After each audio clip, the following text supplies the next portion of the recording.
नमस्कार, स्वागत है आपका और मैं हूं आपके साथ लता। बड़ी खबर आपको बता रहे हैं, जहां जम्मू कश्मीर को लेकर पीएम नरेंद्र मोदी के महामंथन की पहली तस्वीर आई सामने। अब तमाम नेताओं के साथ आपको बता दें कि पीएमओ की ओर से बैठक की तस्वीरों को साझा किया गया है, जिसमें साफ तौर पर बैठक में शामिल हुए गुपकार गैंग के तमाम नेता के साथ गुलाम नबी आजाद, गृह मंत्री अमित शाह, एनएसए अजीत डोभाल और प्रधानमंत्री नरेंद्र मोदी साफ साफ दिखाई पड़ रहे हैं। जी हां, आपको बताते चले कि दिल्ली में जम्मू कश्मीर को लेकर बड़ा फैसला होने वाला है। इसी को लेकर लगातार पीएम नरेंद्र मोदी के साथ गुपकार गैंग से लेकर तमाम जम्मू कश्मीर के नेताओं की बैठक जारी है और इस बैठक में 8 राजनीतिक दलों के 14 नेता इसमें शामिल हुए हैं। जी हां, आपको बता दें कि सबसे पहले बैठक की शुरुआत करने से पहले पीएम नरेंद्र मोदी ने सभी नेताओं का स्वागत किया, जिसके बाद एक फोटो सेशन किया गया था और वो तस्वीर अब लगातार सोशल मीडिया पर वायरल हो रही है।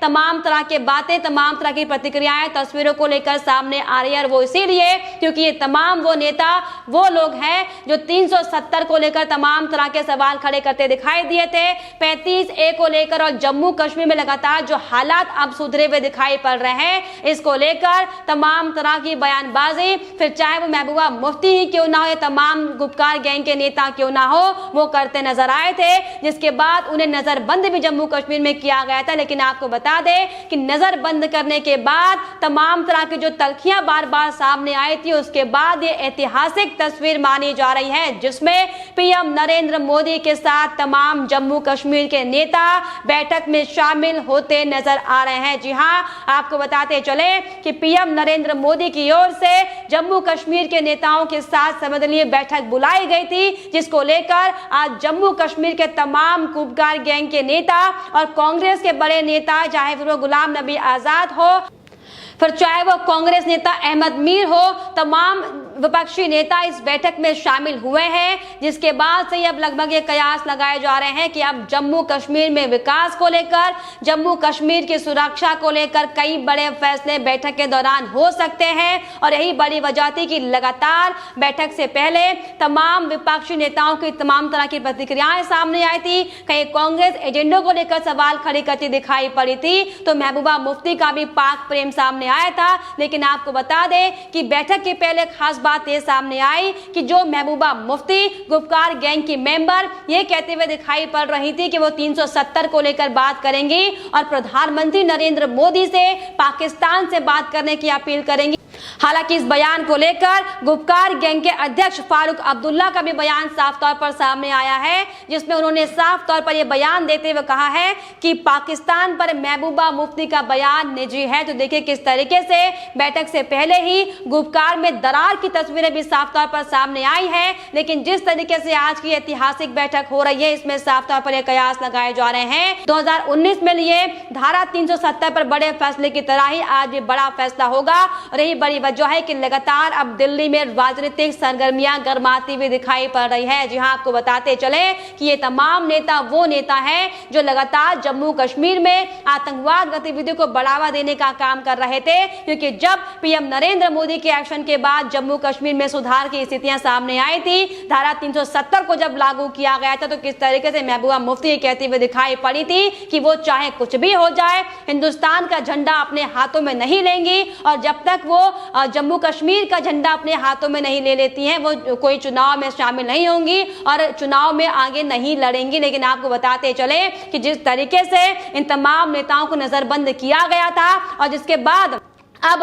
ये बड़ा एक्शन की तैयारी जब मोदी सरकार की ओर से की जा रही थी, तो तमाम तरह की बातें अभी गुपकार गैंग के मेंबर के नेताओं की भी सामने आई थी। लेकिन अब आपको बताते चले कि जो बड़ी तस्वीर अब सामने आई है, जिसमें आप साफ तौर पर देख पा रहे होंगे कि गृह मंत्री अमित शाह, एनएसए अजीत डोभाल और जम्मू कश्मीर के उपराज्यपाल मनोज सिन्हा भी इस बैठक में शामिल है। इसके अलावा रविंद्र रैना, कविंद्र गुप्ता और निर्मल सिंह की भी बैठक में आपको बता दें कि वो शामिल है। और इसके अलावा जो तस्वीर अब सामने साफ तौर पर दिखाई पड़ रही है, इसमें पीएम नरेंद्र मोदी की अध्यक्षता में जो बैठक की गई थी उसके पहले ये फोटो सेशन की तस्वीर है, जिसे पीएमओ की ओर से भी जारी किया गया है, जो साफ तौर पर दिखाता है कि अब जम्मू कश्मीर को लेकर इन नेताओं से बातचीत करने के बाद मोदी सरकार और अमित शाह गृह मंत्रालय जो कि गृह मंत्री देश के हैं, वो जम्मू कश्मीर को लेकर बड़ा फैसला कर सकते हैं। हालांकि लगातार हम आपको ये रिपोर्ट्स दिखा रहे हैं कि जम्मू कश्मीर में तीसरे पायदान के चुनाव को किस तरीके से संपन्न किया जाए और लोकतांत्रिक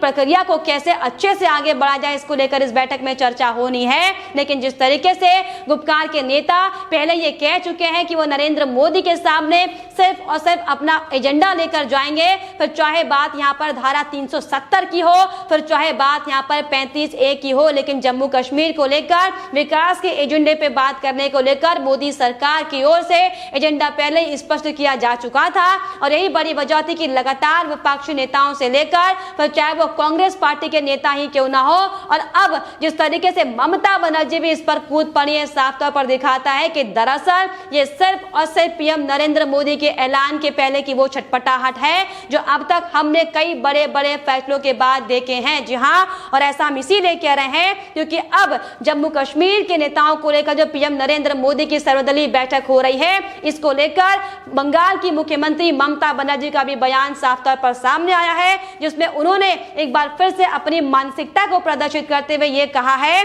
कि कश्मीर की आजादी नहीं छीननी चाहिए। जी हाँ, ये वो लोग हैं जो लगातार 370 का विरोध कर रहे हैं, लगातार पाकिस्तान की भाषा बोलते हुए दिखाई पड़ रहे हैं। जी हाँ, जिस तरीके से बंगाल में हम सब ने देखा है कि कैसे बंगाल में खुलेआम लोकतंत्र की हत्या की जा रही है, आप सोचिए कि उसी राज्य के मुख्यमंत्री कश्मीर के लिए ऐसा बयान देते हुए दिखाई पड़ रही हैं और चिंता जाहिर करते हुए दिखाई पड़ रही है और ये कहती हुए दिखाई पड़ रही है कि कश्मीर की आजादी नहीं छीननी चाहिए। लेकिन जिस तरीके से जम्मू कश्मीर में मासूम लोगों के मौलिक अधिकारों को छीना जा रहा है, किस तरीके से अपनी मर्जी से मतदान करने पर उन्हें मारा पीटा जा रहा है, जान से मारने की धमकी दी जा रही है, लेकिन ममता बनर्जी इस पर बात नहीं करती। वो सिर्फ और सिर्फ मोदी सरकार पर तमाम तरह की छीटाकशी करने का मौका ढूंढती है। और यही बड़ी वजह है कि अब जब पीएम नरेंद्र मोदी के नेतृत्व में, उनकी अध्यक्षता में जम्मू कश्मीर के नेताओं के साथ जम्मू कश्मीर के विकास पर जब चर्चा की जा रही है, तो तमाम तरह की बयानबाजी ममता बनर्जी करते हुए दिखाई पड़ रहे हैं। जी हाँ, हालांकि आपको बताते चले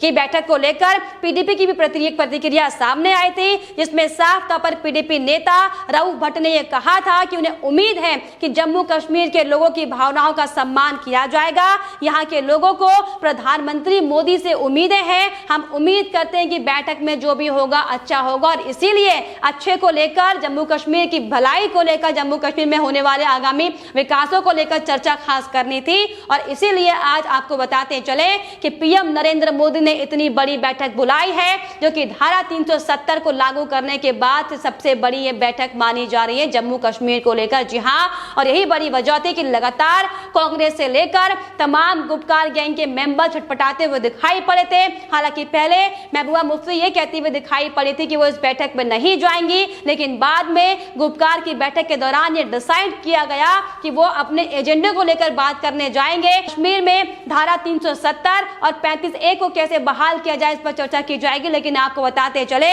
कि जो तस्वीरें सामने लगातार आ रही हैं, जिस तरीके से पीएमओ ऑफिस से भी तस्वीर जारी कर दी गई है, इस साफ तौर पर बड़ा इशारा है कि अब जम्मू कश्मीर में कुछ बड़ा होने वाला है, क्योंकि साफ तौर पर अजीत डोभाल से लेकर गृह मंत्रालय के तमाम बड़े नेता अधिकारी से लेकर और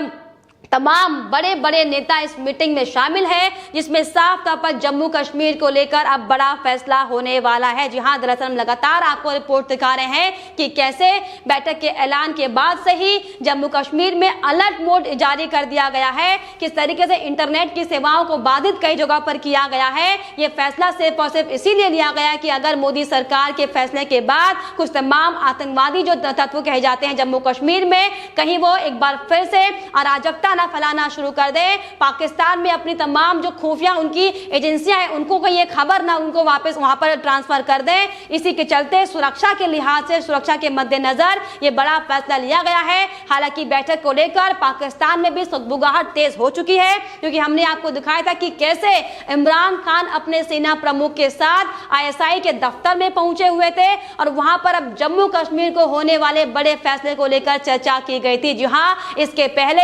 पाकिस्तान के विदेश मंत्री कुरैशी भी साफ तौर पर अपनी चिंता जाहिर कर चुके हैं। दरअसल आपको बता दें, उन्हें अब यह लगातार डर सता रहा है कि जिस तरीके से परिसीमन को लेकर पुनर्विचार पीएम नरेंद्र मोदी कर रहे हैं, उन्हें यह अब यकीन हो चला है कि अब पीओके और बलूचिस्तान को लेकर बड़ा फैसला होने वाला है। और यही बड़ी वजह है कि लगातार इमरान खान से लेकर विदेश मंत्री कुरैशी की छटपटाहट एक के बाद एक सामने आ रही है। लेकिन आपको बताते चले कि आज जिस तरीके से ऐतिहासिक बैठक जो दिल्ली में की जा रही है, इस पर साफ तौर पर सबकी निगाहें टिकी हुई है कि अब इस पूरी बैठक के बाद क्या कुछ निकल कर आता है और कौन कौन से बड़े फैसले पीएम नरेंद्र मोदी की ओर से लिए जाते हैं। जी हां, साफ तौर पर यह बड़ी खबर आपको हम बता रहे हैं, जिसमें अब जिस तरीके से जम्मू कश्मीर में अभी तक अराजकता का माहौल सिर्फ और सिर्फ बनाए जाने का काम किया जाता था, उसको हालांकि लगातार पीएम नरेंद्र मोदी की ओर से हटाने की कोशिश अब शुरू हो चुकी है, जिसका असर जम्मू कश्मीर में साफ तौर पर देखा जा रहा है। लेकिन अब सबकी निगाहें